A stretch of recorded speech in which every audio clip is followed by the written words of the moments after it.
안녕하세요. 이진수입니다. 법률방송에서는 이승만 학당과 함께 자유 대한민국 이야기를 시리즈로 이야기를 진행해 가고 있습니다. 오늘은 이승만 학당의 이사이신 주익종 박사님을 모시고 대한민국은 깨끗하게 출발하지 못한 나라를 주제로 이야기를 나눠보도록 하겠습니다. 네, 박사님 안녕하세요. 네, 안녕하십니까.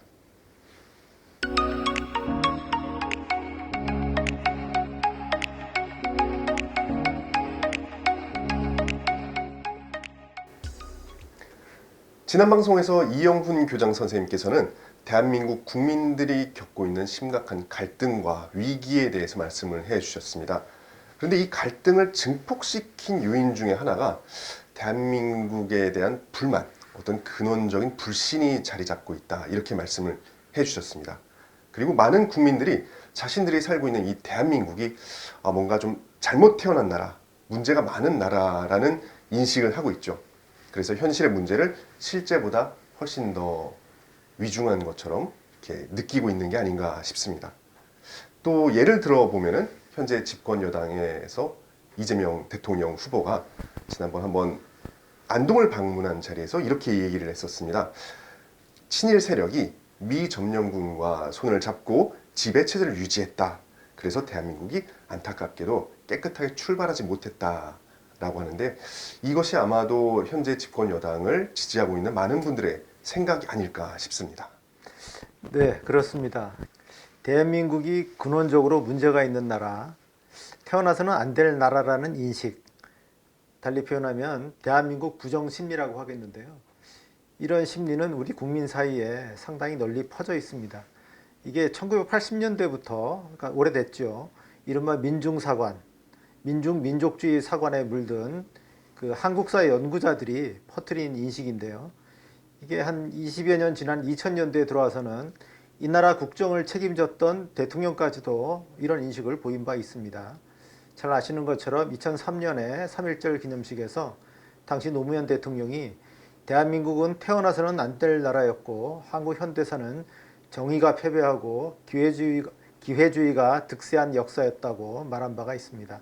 한마디로 대한민국에 대한 총체적인 부정이라 하겠는데, 대통령이 그런 말을 하고 나니까 그 뒤로는 누가 그런 말을 해도 전혀 문제가 되지 않고 오히려 역사의식이 제대로 된 사람인 것처럼 받아들여지기도 했습니다.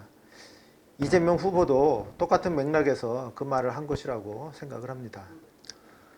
그런 분들은 그러면 대한민국의 탄생에 어떤 부분을 문제 삼고 계신 걸까요? 저는 한 두 가지를 문제 삼고 있다고 생각을 하는데요. 하나는 대한민국의 건국 세력을 분단 세력이라고 보는 겁니다.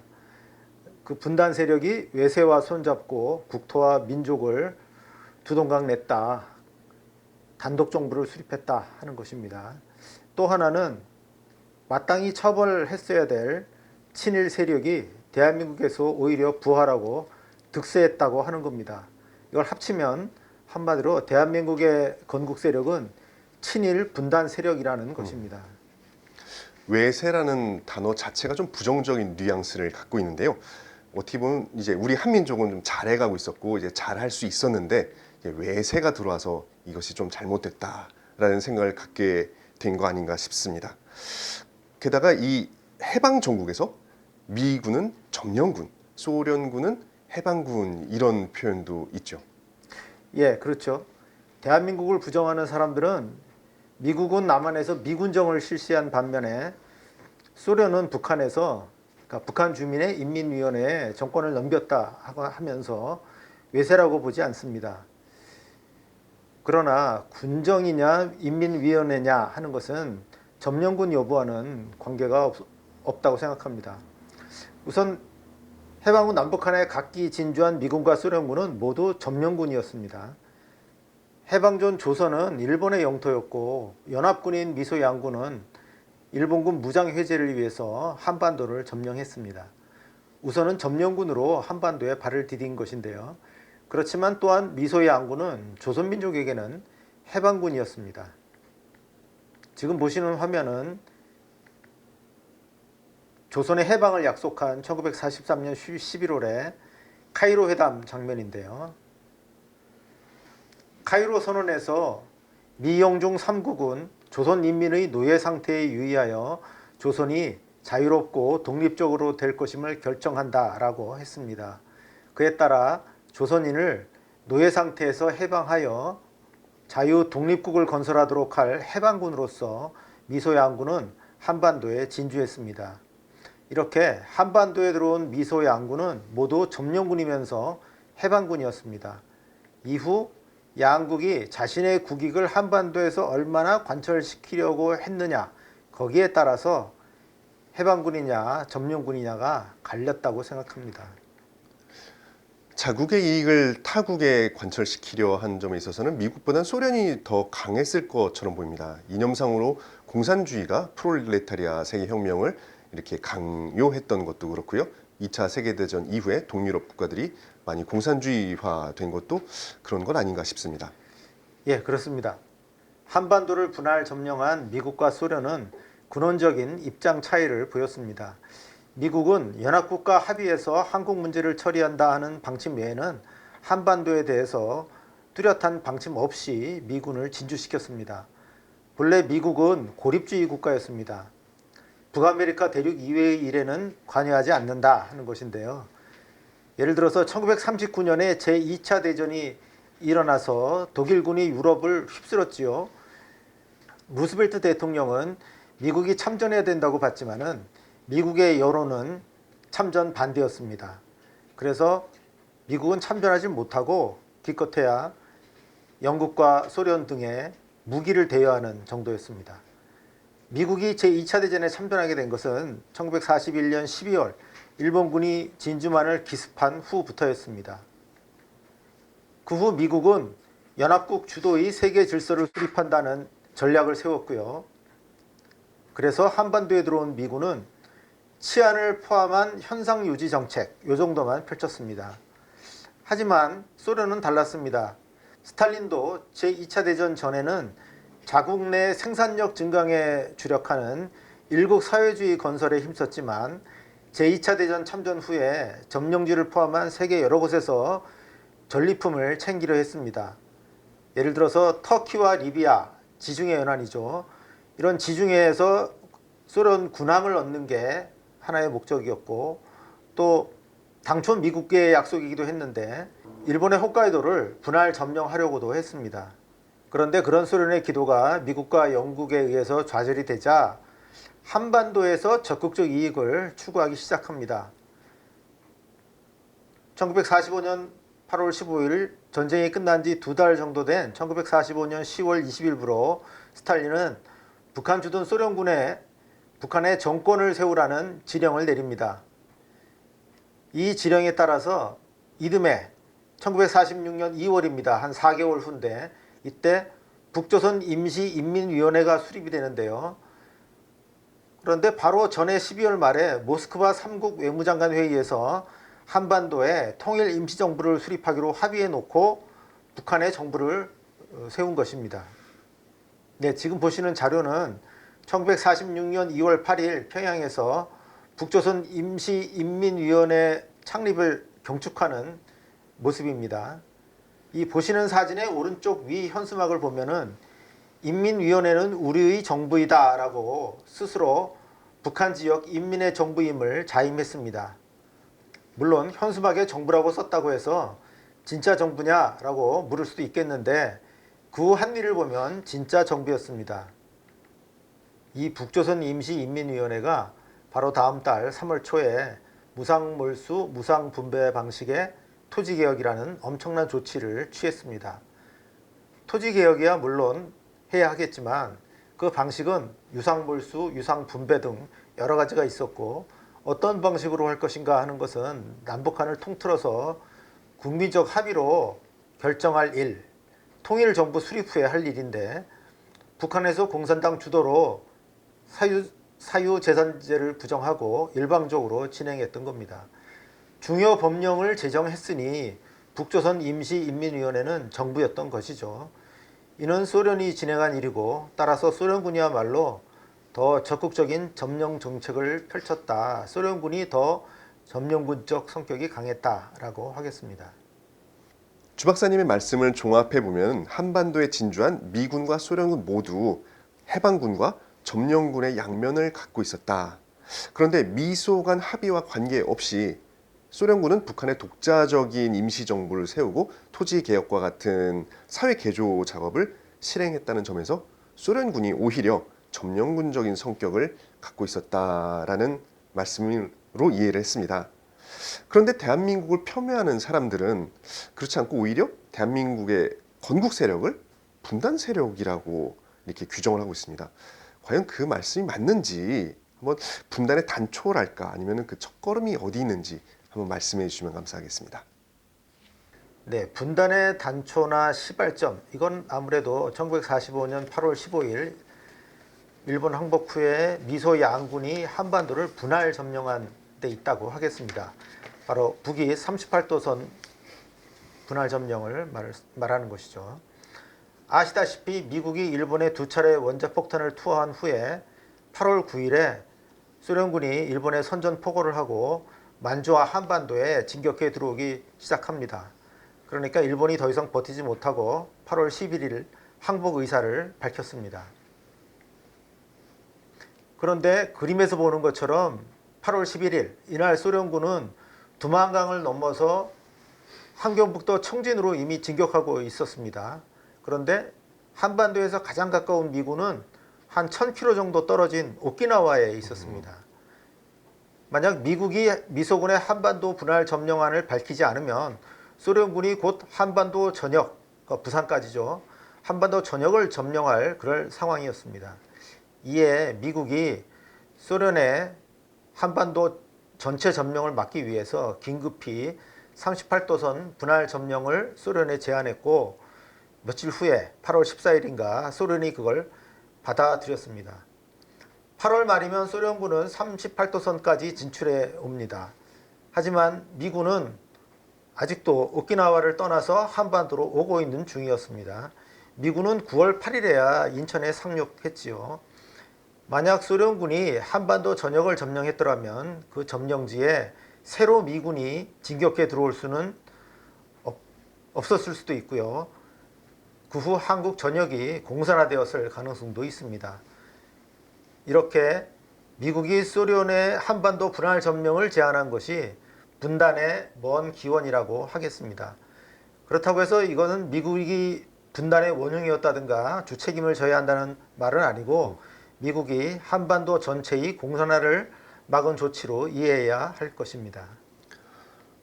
그 미소 양군이 38선을 이제 분할해서 점령했죠. 근데 이게 그대로 분단을 낳은 것은 아니지 않습니까? 그 연합군, 특히 미소 양군이 합의해서 한국의 정부를 세운다라는 말이 있었으니까요. 이 합의대로 그대로 실행되었다면은 38선이 없어지고 통일 정부가 수립되지 않았을까 싶습니다. 네, 물론 그렇습니다. 그런데 이 연합국 간의 합의가 좀 지켜지기는 어려웠습니다. 38선은 임시의 그 군사 분계선이었지만 소련 측에 의해서 실질적인 국경선처럼 됩니다. 그러니까 물자와 사람의 통행을 막는 거죠. 만약 남북 중에 어딘가에서 독자적으로 그 지역 정부를 세워서 사회를 개조해 나간다고 하면 결국은 분단으로 귀결될 수밖에 없을 것입니다. 한쪽이 일방적으로 사회를 개조해 놓고 나중에 양측이 협의해서 새로 또 통일된 한 나라를 만든다? 그렇게 되면 그 전에 사회개조 조치가 다 무효가 되지 않겠습니까? 무엇하러 그런 사회개조 작업을 미리 하겠습니까? 실은 자신이 바라는 대로 한 지역에서 사회개조를 해놓고 다른 한쪽도 그렇게 개조하려고 했던 것이죠. 바로 북한에서 그런 일이 벌어졌던 겁니다. 1945년 12월에 모스크바 3국 외무장관 회의에서 한민족의 임시정부 수립 방안이 결정됐는데 앞서 말씀드렸듯이 두 달도 안 돼서 46년 2월 초에 북조선 임시인민위원회라는 독자의 정부가 북한에 세워졌고요. 또 한 달도 안 돼서는 사유재산 제도를 부정하는 토지개혁이 진행이 됐습니다. 이렇게 소련군이 김일성을 통해서 북한을 사회주의 방향으로 개조한 것이 분단의 본격화였습니다. 어떤 정부, 어떤 체제를 세울 것인지에 대한 논의가 제대로 이루어지기도 전에 북한에서 먼저 사회주의적인 개조를 한 것이 실질적인 분단이 원인이다. 결정적인 전진이다라고 말씀하셨는데요. 그런데 이 사실과는 반대로 오늘날에는 많은 사람들이 이승만이 오히려 분단의 원흉이다라고 말을 하고 있습니다. 이걸 어떻게 봐야 될까요? 이승만 대통령이 분단의 원흉처럼 몰리게 된 사정이 있지요. 미소공동위원회가 1946년 5월에 결렬이 됐는데 이승만 박사가 6월 초에 정읍에서 남한만이라도 임시정부 혹은 위원회 같은 것을 만들자 이런 발언을 했습니다. 남한만의 임시정부 또는 위원회 이런 얘기가 처음 나온 겁니다. 그러니까 많은 사람들이 이것을 단독정부 수립을 제창한 것이라고 이승만이 분단의 재창자라고 비난합니다. 그런데 이 이승만의 발언은 북한에서 사회주의적 개조가 진행된 것에 대응해서 남한에서도 뭔가를 해야 된다라고 하는 것을 밝혔던 것입니다. 따라서 이런 사정에 비춰본다면 이승만을 분단의 원흉으로 모는 것은 사실 왜곡이고 더 나아가서는 날조라고도 할 수 있습니다. 그런데 한국사 교과서의 서술 체제가 그렇게 되어 있습니다. 보시는 것처럼 한국사 교과서는 해방 후 서울을 중심으로 한 남한 정계의 움직임을 설명합니다. 건국준비위원회, 또 모스크바 3국 외상회의, 미소공의 개최, 좌우합작운동, 유엔에서의 한반도 문제 논의 뭐 이런 과정으로 쭉 설명을 하고요. 그 다음에 남북협상 추진, 남한 내 단독정부 수립 반대운동 이렇게 설명을 합니다. 그리고는 1948년 대한민국의 수립, 남한 단독정부의 수립을 설명한 다음에 끝으로 8.15 해방 이후 북한 정권의 수립에 대한 설명을 덧붙입니다. 남한 정치의 전개는 8페이지에 걸쳐서 상세하게 설명되어 있는데 반면 북한 정치의 전개는 극히 간단하게 한 페이지에 그칩니다. 그렇게 되면 분단 국가가 만들어지는 데서 북한의 움직임은 전혀 중요하지 않다 하는 그런 설명이 되고 또 그런 인상을 풍기게 됩니다. 대신 분단의 책임은 남한과 이승만에 있다고 하는 설명이 되는 것이죠. 즉 교과서는 남한 정치의 전개만을 보면서 단독정부의 수립을 설명합니다. 그렇게 되면 분단의 책임은 바로 이승만과 한민당의 기속이 되고 반면에 북한은 분단이 최종 확정된 후에야 등장하니까 분단에 아무 책임이 없게 됩니다. 그러나 제가 오늘 말씀드린 것처럼 교과서의 서술 순서를 바꾸면 전혀 다른 설명이 됩니다. 북한에서 독자적인 정부가 먼저 수립이 됐고 이후 소련과 북한이 겉으로는 통일정부 수립을 위해서 미소공의를 추진하지만 실제로는 북한의 사회주의적 개조를 하는 그런 이중 플레이를 하고 그 결과 미소공의가 파탄나게 되고 이후 한국 문제가 유엔으로 이관되고 이런 순으로 서술한다면 분단의 원흉 혹은 먼저 움직여서 사태를 촉발한 쪽이라는 의미에서의 분단의 책임은 소련과 북한의 공산당에 있는 게 확연하게 드러납니다. 현행 교과서의 서술 방식은 바로 이 중요한 점을 일부러 숨긴 것이라고 하겠습니다.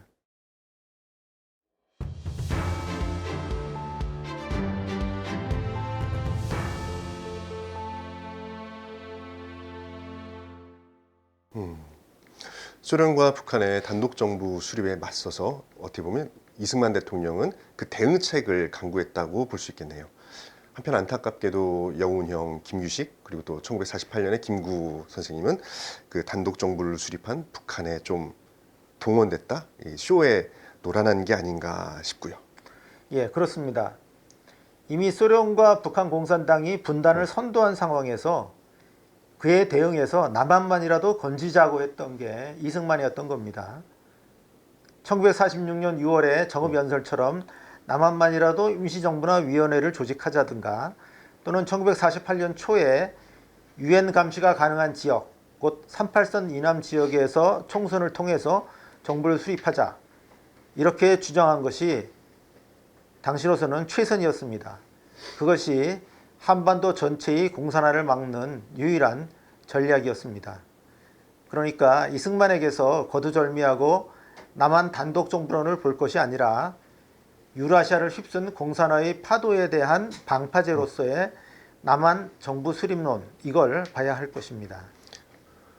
그렇다면 대한민국 건국 세력을 분단 세력이라고 부르는 게 아니라 뭐 다른 이름, 네이밍 그런 것이 좀 필요하겠습니다. 네, 그렇습니다. 대한민국 건국의 주역은 분단 세력이 아니라 반공 자유 세력이었습니다. 우리가 사물이나 사건을 볼 때 그 맥락 속에서 사물과 사건을 파악해야 정확한 파악이 되지 않겠습니까? 북한에서 어떤 일이 벌어졌는지를 먼저 보고서 그 맥락 속에서 남한을 들여다보자는 것입니다.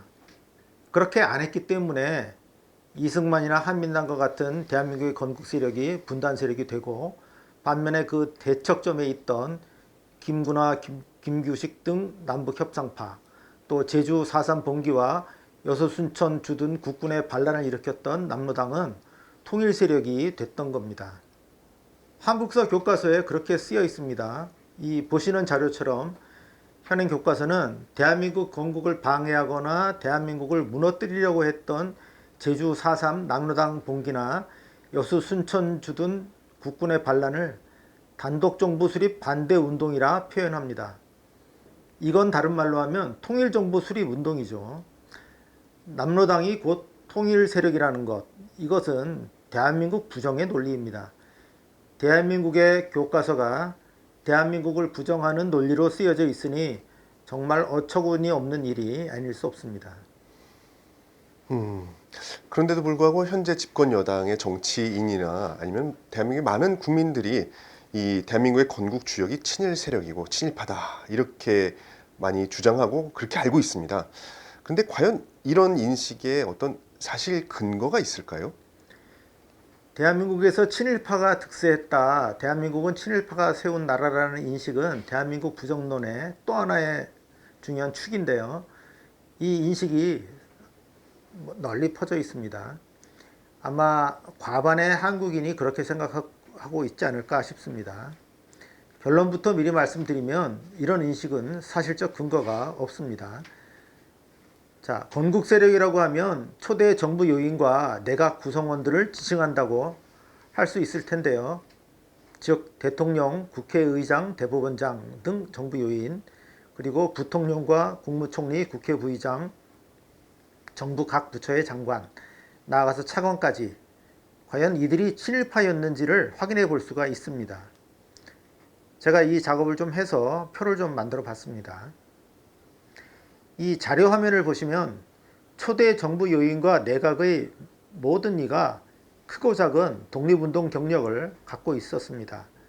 특히 파란 글자로 표시한 이승만, 이시영, 신익희, 이범석, 조봉암, 이청천 이런 분들은 그때까지 평생을 독립운동에 바친 그야말로 전업적인 독립운동가였는데 이들이 초대 대한민국 정부의 중심이었고요. 그 다음에 이들 주변에 각 분야의 전문가들이 안배되어 있었습니다. 2대 내각도 마찬가지입니다. 초대 내각에 비해서 전업적인 독립운동가 비중이 좀 줄었습니다만 친일 경력자는 없습니다. 초대와 2대 정부 요인과 내각 구성원 약 44분 정도 되는데 그 중에 11분의 1인 4분, 윤치영, 김동원, 김성수, 유진호 이 4분에게 친일 시비가 있습니다. 그렇지만 이것은 민족문제연구소의 극단적인 시각일 뿐입니다. 김성수 선생을 한번 살펴볼까요? 그는 사제를 털어서 기업과 언론사, 학교를 세우고 발전시켜서 당시 사회에 크게 기여했습니다. 경성방직은 오늘날 삼성전자에 해당하는 그런 기업이었고요. 동아일보는 조선 제1의 신문이었으며 보성전문도 한국인이 경영한 최고 학교였습니다. 그런 인천 김성수 선생을 친일파라고 하면 도대체 어쩌자고 하는 겁니까? 그런 분을 친일파로 보는 민족문제연구소의 주장이 잘못된 것이고 초기 내각 구성원들을 살펴보면 친일파가 득세했다고는 할 수가 없습니다. 1, 2대 차관 22명에 대해서도 그 경력을 좀 살펴봤는데요. 그중 5명에게 민족문제연구소의 친일 시비가 있습니다. 그런데 이분들은 모두 일제의 고등문관시험 사법과와 행정과에 합격해서 총독부의 고등관을 지낸 것일 뿐입니다. 이들은 행정부의 전문 관료로서 충분히 등용할 만하고 오히려 민족문제연구소의 시비가 이상한 거라고 생각합니다. 대한민국 초기의 내각과 이렇게 정부 요인이 모두 독립운동가 중심이고 친일 행위자가 없는데도 불구하고 왜 대한민국이 친일파가 세운 나라다라는 인식이 생기게 된 걸까요? 그건 반민특위, 반민족행위조사 특별위원회가 중도에 좌절됐는데 그게 부풀려져서 친일파가 세운 나라라는 인식이 나온 것이라고 생각합니다. 그런데 바로 좌익 성향의 반대한민국 인물들이 이렇게 만들었습니다. 먼저 생각해 볼 것은 반민족 행위와 친일 행위는 엄연히 다르다고 하는 겁니다. 비유가 어떨지 모르겠는데 조직폭력배와 그 친구에 비유할 수 있다고 봅니다. 조직폭력배로 활동하는 것은 범죄죠. 하지만 조직폭력배와 좀 친하다, 친구다 라고 해서 보기에 안 좋을 수는 있지만 그건 범죄는 아닙니다. 말하자면 반민족 행위라고 하면 그것은 범죄지만 친일 행위는 당시에 범죄라고까지 하기는 좀 어려웠다 하는 겁니다. 자, 1948년 8월 건국 후에 곧바로 제정된 법이 반민족 행위자 처벌법인데 이 법은 독립운동가를 고문살상하거나 악질적으로 민족에 해악을 끼친 인물 등을 처벌하려 했습니다. 한국인의 황국신민화에 앞장섰던 소설가 춘원 이광수나 거액의 헌금 납부, 또 군수비행기 공장 건설 이런 걸 했던 조선 제1의 기업가 김연수, 박흥식 등이 반민족 행위자로서 체포돼서 조사받고 기소됐습니다. 그 밖에도 일제 고등계 경찰로서 한국인 독립운동가들을 체포 고문했던 이들도 다수 조사 대상에 올랐습니다. 하지만 민족문제연구소가 문제 삼았던 김성수, 유진호, 윤치영, 김동원 등은 전혀 반민족 행위의 조사 대상이 아니었습니다. 잘 아시다시피 경찰의 반발, 또 이승만 정부의 경찰 비호 등으로 반민특위는 좌절했습니다. 반민족 행위자 처벌이 제대로 이루어지지 않았습니다. 그런데 이것은 이승만 정부가 친일 정부여서가 아닙니다. 또는 친일파가 득세했기 때문에 반민특위가 좌절된 게 아닙니다. 당시 반공투쟁이 치열하게 벌어지고 있는데 일제와 경찰 출신자들을 반민족 행위자로 처벌해서 경찰력을 약화시킬 수는 없었기 때문이었습니다. 경찰 간부들이 일제하에서 일본을 위해서 일한 자들이긴 합니다만 당시 반공투쟁에서는 없어서는 안 되는 가장 중요한 기술자들이었습니다. 1948년 8월 대한민국의 수립 후에도 제주도에서는 남로당 무장대가 빨치산 투쟁을 벌이고 있었고 그를 진압하라고 군대를 파견하려 하니까 군대가 반란을 일으켰어요. 또 그래서 군내 좌익을 조사하려 하니까 38선을 지키던 2개 대대가 월북하기까지 했습니다. 이런 나라가 어떻게 존속할 수 있겠습니까? 나라가 망할지도 모르는 판국에서는 반공, 타공 투쟁이 반민족 행위자 처벌보다 더 중요했습니다. 더 우선순위가 있었다는 겁니다. 그런데 1990년을 전후해서 세워진 민족문제연구소 등 좌파 역사정치 집단이 이 반민특위의 좌절을 친일 세력이 득세했기 때문이라고 바꿔치기했습니다. 이로써 대한민국을 형편없는 정당성이 떨어지는 나라로 만들었습니다. 그런데 친일 경찰이 잔존하면 친일 세력이 득세한 것이고 친일 세력이 나라를 세운 것이 될까요? 이건 날조나 다름없습니다. 대한민국을 이끌어간 사람들은 이승만 대통령을 비롯한 정부 요인과 내각 장차관들이지 경찰 간부가 아니지 않습니까? 경찰 간부는 이승만 대통령에 의해서 반공투쟁의 도구로 사용됐을 뿐이죠. 경찰 간부가 득세한 게 아니라 이승만 대통령 등 독립운동 세력이 득세를 한 것이죠. 대한민국의 건국 세력이 분단 세력이다라든가 아니면 친일파가 득세했다 이런 말이 근거 없는 거짓말이다라는 걸 잘 알겠습니다. 그런데 사람들의 그 인식에 박힌 것들을 쉽게 바꿀 수 있지는 않을 것 같습니다. 어떻게 하면 사람들의 인식을 좀 바꿀 수가 있을까요? 현재의 대한민국 부정인식, 대한민국 부정심리는 수십 년 걸려서 형성된 겁니다. 그동안 좌익 역사가들의 집요한 노력으로 수많은 선전활동을 통해서 대한민국 국민들의 머릿속에 심어진 겁니다. 하루아침에 바꿀 수는 없고요. 그걸 바꾸려면 오랜 시간이 필요할 것이고 그때까지 역사의 진실을, 사실을 쉬지 않고 외치고 선전하며 홍보해야 할 것입니다. 그런데 이때 단순히 누명을 벗는 것, 즉 분단의 책임이 북한과 소련에 있다는 걸 보여서 대한민국이 잘못 뒤집어 쓴 누명을 벗는 것만으로는 불충분합니다.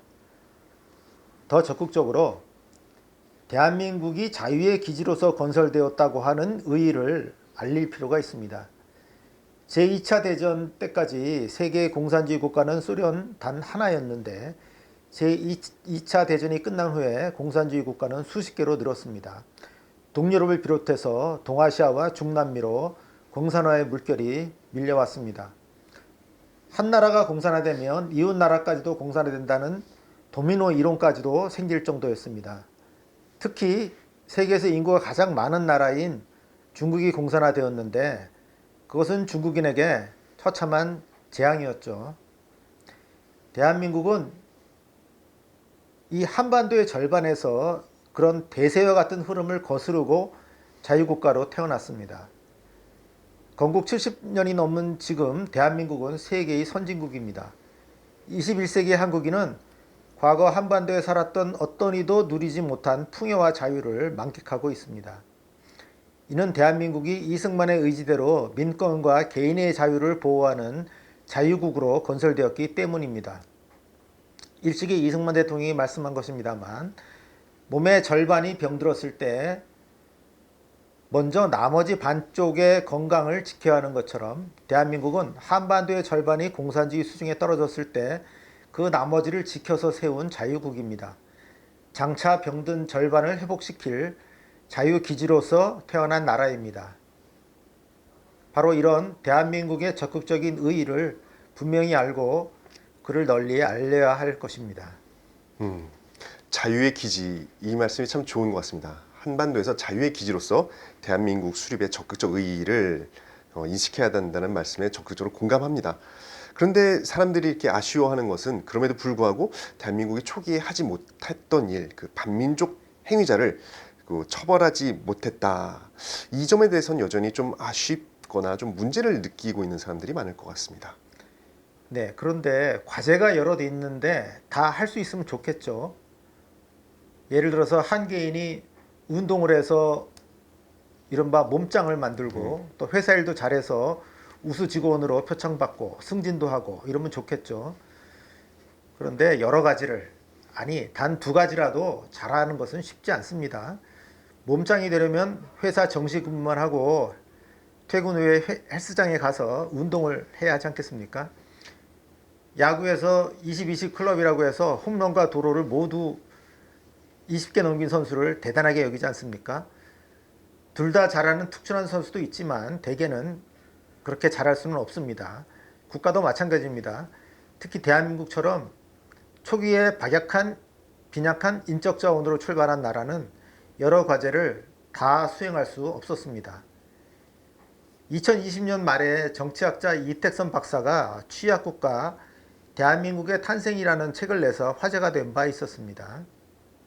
대한민국의 건국 과정은 피로 물든 폭력적 과정이었는데 종래에는 그것을 사회에 비해 과대 성장한 국가가 엄청난 폭력을 휘두른 것으로 간주했습니다. 바로 브루스 커밍스 등 미국의 수정주의론자들이 외세, 이때는 미국입니다. 외세가 개입해 강요한 국가라고 본 것이거나 또는 원로 정치학자 최장집 교수가 주장한 과대 성장 국가론입니다.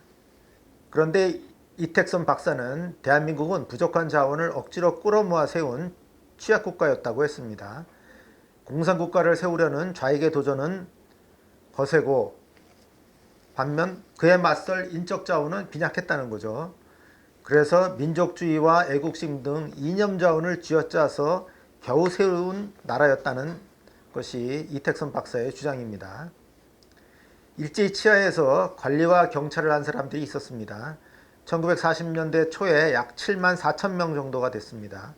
대개는 하급 직원이었는데 그 중에는 고등문관 시험에 합격해서 고등관으로 출발해서 도나 총독부 본부에 과장을 한 사람도 있었습니다. 또 경찰 중에는 고문 등 악독한 수도법을 쓰긴 했지만 수사 능력이 출중한 사람들이 있었습니다. 일제 치하에서 일본 놈들을 위해서 일했다고 해서 이런 사람들을 내친다면 다른 누구를 데리고 나라를 운영할 수가 있었겠습니까? 한가한 시절이 아니라 국가를 전복시키려 북한 공산당이 날뛰던 때입니다. 너무나 긴박한 사정이 있던 것입니다. 가장 긴급한 것부터 하느라 일제 경찰 경력자들을 어쩔 수 없이 중용했습니다. 이 부분은 후대의 우리가 냉정히 비판할 것이 아니라 따뜻한 안쓰러워하는 시선으로 바라봐야 할 것입니다. 네, 오늘 자유 대한민국 이야기에서는 이승만 학당의 주익종 박사님을 모시고 대한민국 탄생을 잘못된 것으로 보는 대한민국 부정론에 대해서 이야기를 들어봤습니다. 두 가지 주요한 논점을 확인했는데요. 첫 번째로 대한민국의 건국 세력은 분단 세력이 아니라 자유 세력이다. 자유를 위해 어쩔 수 없이 분단국을 세울 수밖에 없었다라는 점이고요. 두 번째로 대한민국의 건국의 주역은 친일파가 아니라 오히려 애국파였다라는 점이었습니다. 대한민국 정부의 중요 자리에 항일 경력을 가진 많은 각 분야 전문가들이 세워졌다는 것이지요. 이 사실을 많은 사람들이 알게 되고 대한민국에 대한 잘못된 이미지가 불식되었으면 좋겠습니다. 오늘 좋은 말씀을 해주신 주익종 박사님 감사합니다. 네, 감사합니다. 이것으로써 자유 대한민국 이야기 7번째 시간을 마치겠습니다. 다음 시간에 또 뵙겠습니다. 감사합니다.